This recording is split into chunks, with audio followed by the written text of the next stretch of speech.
If you or someone you know wants to play Magic the Gathering's Commander format with not a lot of cards, not a lot of money and resources, but you want to play a lot of different decks, I want to show you my system for how I do it. There's two things it tries to do. Number one, it's trying to minimize cost. It's trying to minimize cost, and number two, it's trying to get the cards you want to play playing. I have about 8 relatively consistent, very casual Magic the Gathering Commander decks. This system probably won't work for something very competitive, but if you're like me and you enjoy building decks and you want something that'll help you make lots of decks and have them pretty similar and usable out of the box, follow along with what I'm about to show you. So when I started making decks, of course I would have cards that I would want to swap between decks. I would have some that belong in this deck, and I'd write little post-its on lands, and I put them in there, and I have to swap them every single time. And I'd have to remember, well, okay, this Arcane Signet is in this deck, and this Command Tower is in this deck, so I'd have to go swap it around every single time. And that was a hassle. That was a headache in a lot of ways, because it left me jumping through all 9, 8, however many decks I had at the time to look for certain cards that weren't consistently in the same place. They were where I last used them. So this is what I did. I redid my whole idea and had 27 core cards that exist in all of my decks. These 27 core cards are the heart of my deck. And what they do is they help me have a reliable deck that lets it be a framework I can build around, and also they're cards I like to play, and so I can have them every time I play. This is going to function as the engine of my deck, because I want to make sure that whatever deck I'm going to build, I make sure I have some card draw, I have some mana ramp, and I start doing some things that are always going to be usable in every type of game I want to play.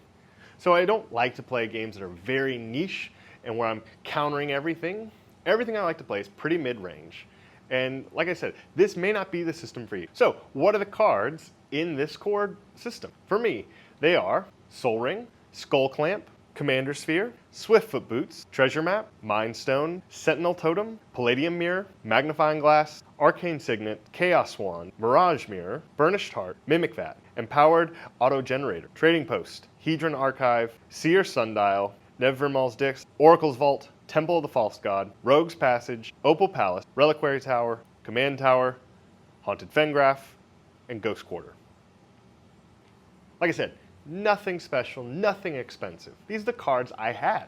These are the cards I wanted to use and I put in my deck that I wanted to keep with me. The most important thing is, if you do this, you put cards that you like in your decks as your core system. You can see none of these have color identity. They go in every single deck. Hopefully you can see the ones that are meant to ramp and some that are meant for card draw and even some very clunky tutors and some for just general hygiene. Take Chaos Wand, for example. Chaos Wand, I think, is an objectively bad card. I think a lot of people don't run that card, but I love it. I think it's a really fun card, and for 7 mana, I get to do something out of someone else's deck. I think it's just a really fun thing to do, and I'm happy to do it every time I play.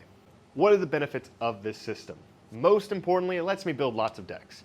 It is easy for me to sit down and build a deck. All I have to do to build a deck is find about 30 other lands and 42 other cards.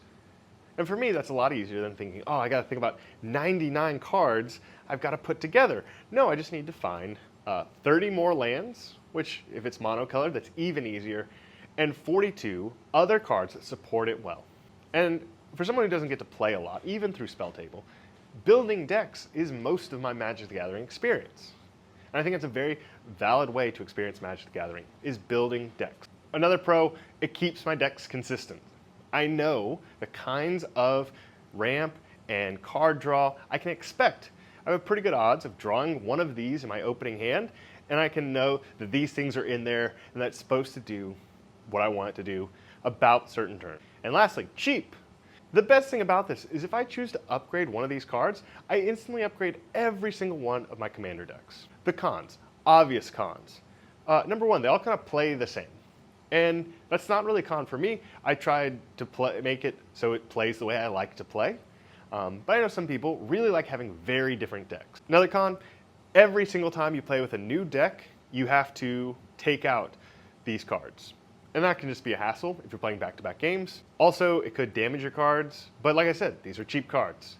That is not a problem for me. If you do this with very expensive things, then of course you might want to have to do something different. And lastly, this one's probably the con that affects me the most, is the idea I can't give somebody one of my commander decks and me play the other commander deck and we have a game, because like there's a core nugget that's in both of them that's missing.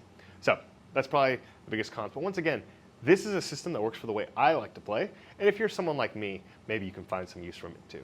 I also have a rule with other cards that these core cards are the only ones that I move between decks. For example, I have a Simic kind of basically draw card deck, and I have a Gate deck, and both of them want this Wayward Sawtooth.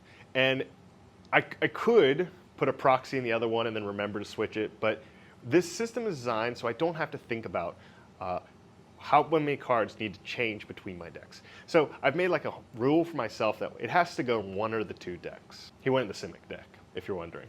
So if that sounds of any interest to you, I hope you try it out. I've loved it. I think it's great. And if you're someone especially on a very tight budget who wants a lot of commander decks, I think this is a great starting point.